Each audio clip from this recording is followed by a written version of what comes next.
जय माता दी। जय माँ कामाख्या। कामाख्य वरदे देवी नीलपर्वतवासिनी त्वं देवी जगत माता योनि मुद्रे नमस्तुते। कामाख्य काम संपन्ने कामेश्वरी हर प्रिय कामनाम देहि में नित्यम कामेश्वरी नमस्तुते। कामदे काम रूपस्ते सुभगे सुर सेविते करोमि दर्शन देव्यम सर कामार सिद्धयेत।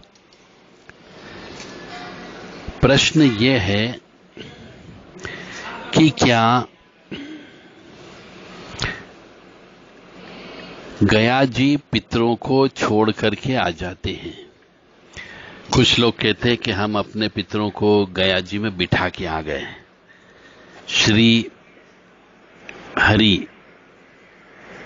के जो वहां विष्णुपाद बोलते हैं मंदिर है, वहां पे जाके उनको छोड़ करके आ गए हैं। तो अब हम 16 श्राद्ध नहीं कर रहे हैं, तो क्या हमें करना पड़ेगा? नियम ये कहता है कि यदि आप गया जी में छोड़ करके आ गए हो, गया जी में दान धर्म कर दिया हो, गया जी में सब काम कर दिया, उसके बावजूद भी पूर्णिमा से लेकर के सर पितृ मोक्ष अमावस्या तक इन 16 दिन में मनुष्य को पितरों के निमित्त सभी कार्य करना चाहिए, क्योंकि पितृ इन 16 श्राद्ध में हमारे घर द्वार के दरवाजे पर आते ही आते हैं।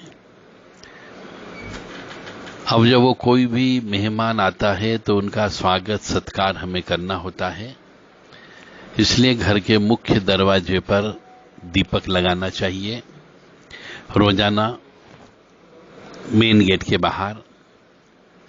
यदि ऐसी जगह हो साफ सुथरी तो वहां पे गाय के गोबर से लीपना चाहिए, गोमूत्र का छिड़काव करना चाहिए। पितरों के निमित्त 16 दिन भूसा, खली, चूरी, आटा या चावल ये सब चीज गायों को खिलाना चाहिए। और साथ ही साथ में पूरे 16 दिन तर्पण अवश्य करें,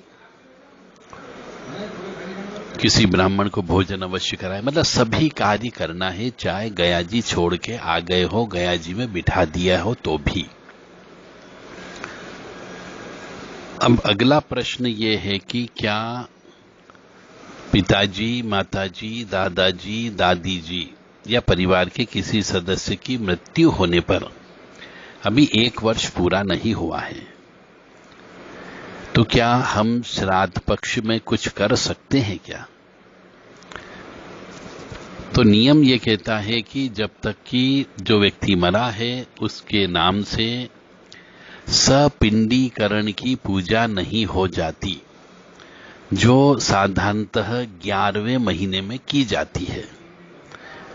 तो जब तक सपिंडीकरण की पूजा नहीं हो जाती, उनको दूसरे पिंडों के साथ मिला नहीं दिया जाता, तब तक श्राद्ध पक्ष में कोई भी पूजा पाठ नहीं की जाती है। पितरों के निमित्त कोई भी पूजा नहीं करते हैं जब तक कि जो व्यक्ति मर गया है उसके लिए 11वें महीने में सपिंडीकरण करके जो भी उसके निमित्त दान धर्म लगता है वह सब दान धर्म दे देना चाहिए, तो ही उसके बाद ही आप श्राद्ध पक्ष को मना सकते हो। फिर एक और प्रश्न ये आता है कि क्या श्राद्ध पक्ष में हमारे माता पिता या दादा दादी या जो व्यक्ति चले गए हैं इस वर्ष या अगले वर्ष, मतलब पिछले 1 साल 2 साल 3 साल में मर गए हैं, उनको जो चीज पसंद थी वो हमें बांटना चाहिए या क्या चीज बांटना चाहिए? बड़ा अच्छा प्रश्न है। शास्त्र की माने तो शास्त्र के मतानुसार शास्त्र ये कहता है कि पितरों को वो क्या खाते थे ये चीज आप भूल जाओ जब जिंदा थे तो, परंतु पितरों को क्या लगता है? शास्त्र में ऐसा वर्णित है कि पितरों को दूध, चावल और पंचमेवा डाल करके बनाई गई खीर का ही भोग लगता है। पूड़ी का भोग लगता है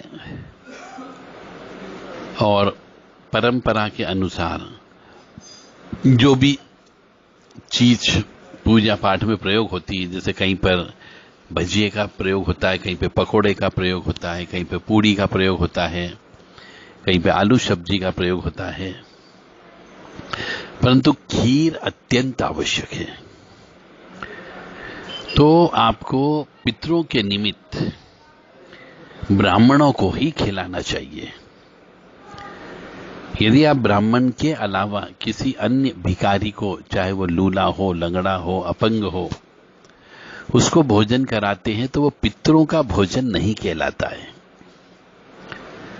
पितरों का भोजन केवल मंदिर में सेवा करने वाले, जनेऊधारी, चोटी रखने वाले पंडित को ही घर पे या ब्राह्मण को ही घर पे बुला करके, बिठा करके भोजन कराया जाता है और अपनी सामर्थ्य के अनुसार उन्हीं ब्राह्मणों को दान दिया जाता है।